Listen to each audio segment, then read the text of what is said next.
Vous vous êtes constitué un patrimoine, vous avez peut-être reçu un héritage, vous avez peut-être vendu un actif immobilier. Alors vous vous interrogez sur la meilleure manière de pouvoir gérer le produit de la cession. L'ingénierie patrimoniale est là pour répondre à ces besoins. C'est quoi l'ingénierie patrimoniale?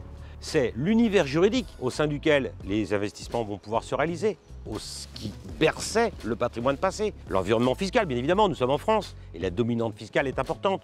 Vous avez l'impôt sur le revenu, vous avez l'IFI et vous avez les droits de mutation dite gratuite, les droits de succession, les droits de donation. Ces mix de ces trois problématiques fiscales associées à la problématique juridique, eh bien, forment la base de ce que nous appelons l'ingénierie patrimoniale et qui vise aussi à aller définir l'univers au sein duquel le produit de la cession que vous avez réalisé va pouvoir être investi. Comment nous mixons ces éléments? La première des choses, c'est de vous connaître. Qui êtes-vous? Quel est votre régime matrimonial? Quel est votre environnement familial? Avez-vous des enfants? Êtes-vous marié? Êtes-vous pacsé? Êtes-vous en concubinage? Êtes-vous seul? Ces questions sont importantes pour essayer de définir le cadre au sein duquel l'environnement familial pourra être défini. Le deuxième bloc, c'est aussi de connaître vos objectifs. Que souhaitez-vous faire? Vous avez vendu votre actif, vous voulez être à la retraite, vous avez relancé une activité.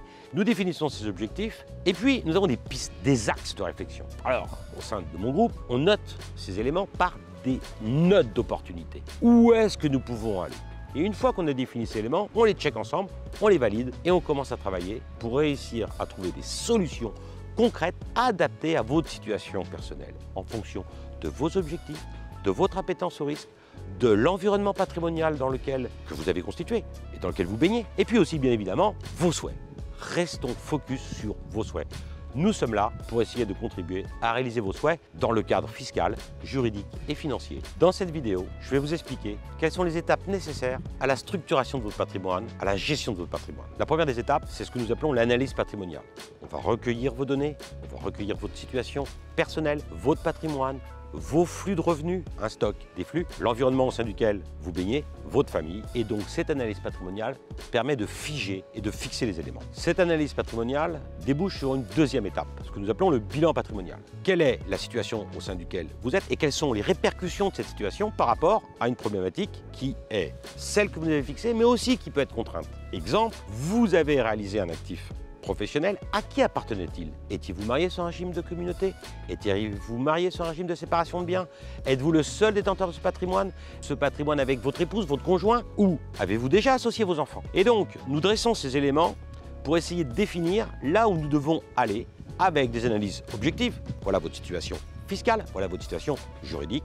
Et nous allons, à l'aide de ce bilan patrimonial, qui n'est que cette deuxième étape, vers la troisième, qui est l'analyse de situation, les axes de réflexion, les pistes de réflexion qui vont nous permettre de matérialiser à l'aide de l'ingénierie les souhaits que sont les vôtres. Le bilan patrimonial est réalisé, des axes de réflexion sont définis, et là, le travail commence. Il faut mettre en place ce plan d'action. Exemple très simple, vous souhaitez réaliser votre actif professionnel et vous voulez y associer vos enfants car vous êtes à un âge où vous pouvez envisager de commencer à amorcer la transmission. Vous savez, il y a des abattements qui existent tous les 15 ans, 100 000 € par parent et par donateur. Est-il envisageable de transmettre une partie des titres de votre société à vos enfants? Peut-être est-il envisageable de leur donner en pleine propriété ou en nue propriété. Et la réserve d'usufruit que vous avez fait ne supportera pas l'impôt au moment de la transmission et ne supportera jamais l'impôt au jour de la réunion d'usufruit à une propriété, l'événement malheureux que sera votre décès. Donc nous organisons ces éléments pour essayer de se projeter et d'essayer de voir quelles sont les incidences fiscales et juridiques par rapport à vos souhaits. Vous avez réalisé votre actif professionnel, vous avez recalé la valeur fiscale des titres parce que vous avez fait une donation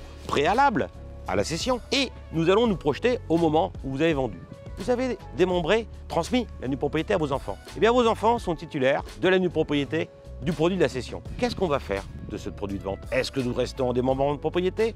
Est-ce que nous créons un quasi-usufruit? Est-ce que nous ventilons le prix de vente entre les mains de chacun? Là encore, les projections à l'aide de nos outils et de notre compétence par rapport à vos besoins, à vos objectifs, sont fondamentaux. Sur l'exemple que je viens de donner, il y a 3 pistes différentes. Nous allons creuser chacune de ces pistes et puis nous allons nous projeter pour essayer de définir ce qui vous convient le mieux. Car l'ingénierie patrimoniale, les connaissances juridiques, les connaissances fiscales n'en servent qu'à vous. Ça n'a pas de sens de travailler si ça ne répond pas à vos besoins. Nous sommes là pour répondre à vos besoins.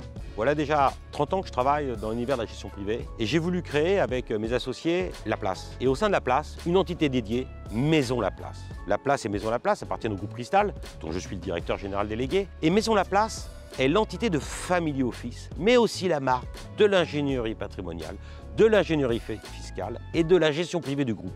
C'est des compétences juridiques, des compétences fiscales associées à des senior advisors, en quelque sorte des experts qui ont eux aussi 20, 25, 30 ans d'expérience et qui permettent d'adresser le meilleur de nos solutions que nous façonnons selon vos besoins à destination de ce qui est le plus important pour moi, vos objectifs.